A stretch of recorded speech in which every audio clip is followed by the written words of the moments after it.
we should define parkour for everybody, because not everybody listening will know. And why don't you introduce that into it? Because that's also the person against the world instead of the person competing against another person. Yeah, this is the perfect bridge. So I found parkour when I was 23 years old, and I'd been doing gymnastics for some period of time before that. And it's very interesting because I remember really clearly, I was very influenced by The Lord of the Rings. And I remember really clearly as a young, and like 12 years old, realizing that like there were no dragons to go out and slay physically. And so when I saw David Bell, the founder of parkour, jumping between buildings, I had this really deep sense that like, you can do something heroic in life, but the challenge isn't necessarily a dragon out there. It's the fears that are inside you that would prevent you from being able to do what you're going to do. And so I started practicing parkour, and I fell in love with it, and it had this transformative effect on me. And so over the years, I've been like, what is happening with parkour? What is going on? Sorry, just to define parkour for a moment. Parkour is a discipline of learning to overcome obstacles that came out of France in the late 90s. And so it's associated with jumping between buildings, but it doesn't have to be buildings, right? It's just finding obstacles in the environment, running, jumping, climbing, moving on all fours to try to surpass and overcome that obstacle. I could think of it as just playing with obstacles. And I think fundamentally what it is actually just exploratory locomotor play.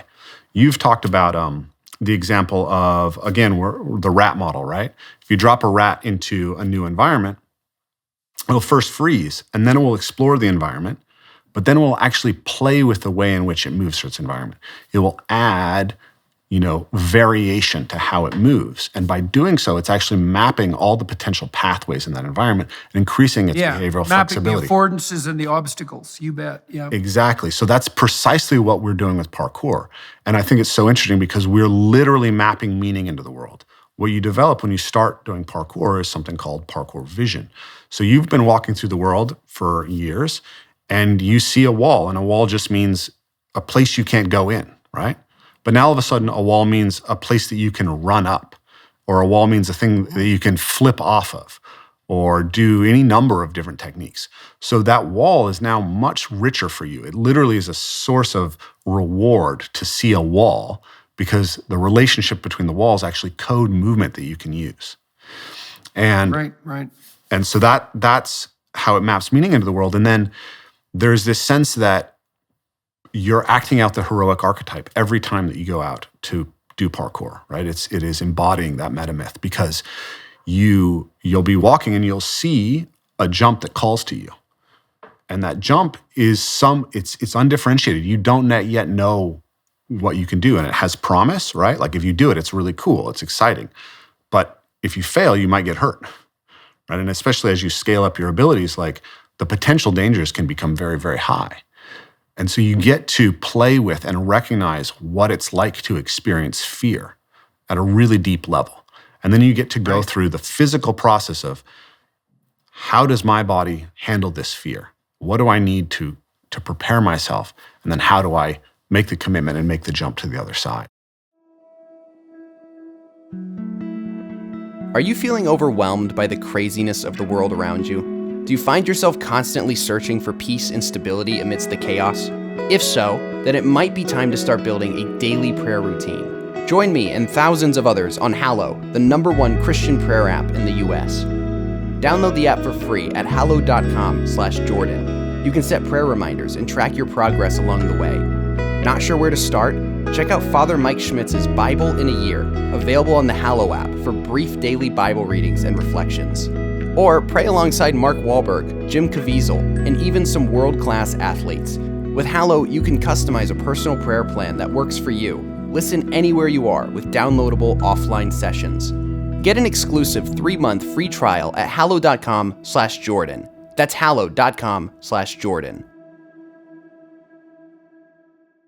Right. Well, it's a great form of play symbolically, because, the landscape is one of pathways, affordances, and obstacles. That's basically how the world lays itself out for us. And, you can avoid an obstacle, but the highest art is to transform an obstacle into an affordance, right? This is no longer an obstacle. It's something that I can use to facilitate my pathway forward. And that's the highest form of play. I mean, one of the things I've learned quite with some difficulty, let's say over the last 5 years, is that the most adversarial obstacles in the form of, let's call them pathologically narcissistic and destructive journalists, are actually afford the most serious play, because the more intense the attack, the more potential there is in making your ability to contend with it manifest. Yeah. And that's a very strange thing to learn, but it's, and it's not a game without high stakes, but man, it's something to think about, is that the highest art of mastery, the highest form of mastery, is to turn the worst obstacle into the most remarkable affordance. Absolutely. There's something deep about that, that you may know this, you probably do, that we calibrate a lot of fine actions with opponent processing. And almost all of our fine actions are the consequence of two systems in opposition modulating each other. So if you want to move your hand really smoothly, you can do it like this, but it's still kind of jerky if you analyze it at the micro level. But if you do this, you can move your hand with incredible precision, and that's an opponent process. And a tremendous number of the physiological processes that we undertake are opponent processes.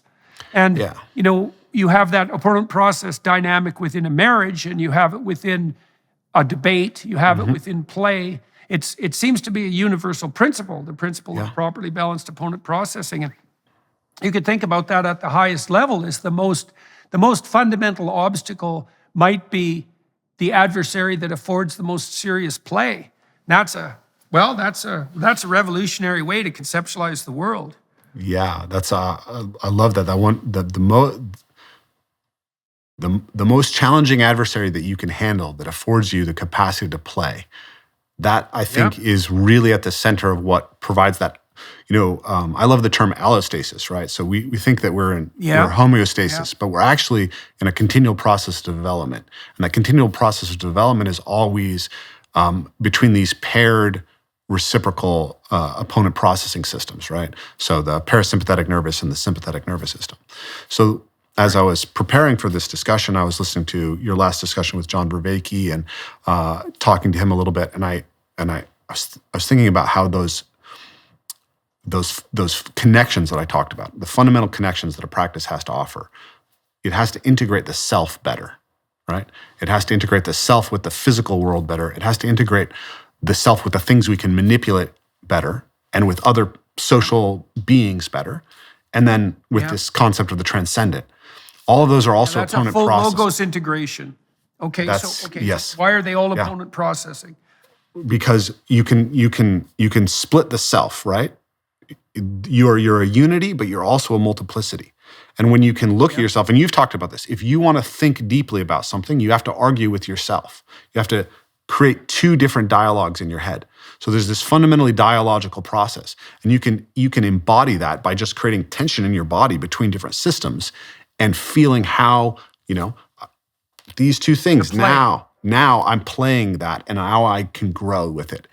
And then you can think about, can my mind control my body better? Or can my body support my mind better, right? And all those things can be in dynamic opposition. And obviously, once we get to parkour, right, that body environment practice, the environment is the opponent, right? And I'm learning to have greater and greater mastery, greater and greater affordances available to me through that relationship.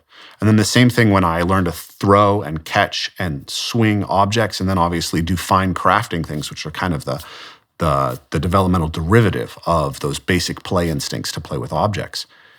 And then obviously when I'm engaged in rough and tumble play, it's opponent processing. And so I think fundamentally we need an embodied set of physical practices that allow us to attune our relevance realization across these fundamental relationships in order to act out the metamyth that you described in Maps of Meaning.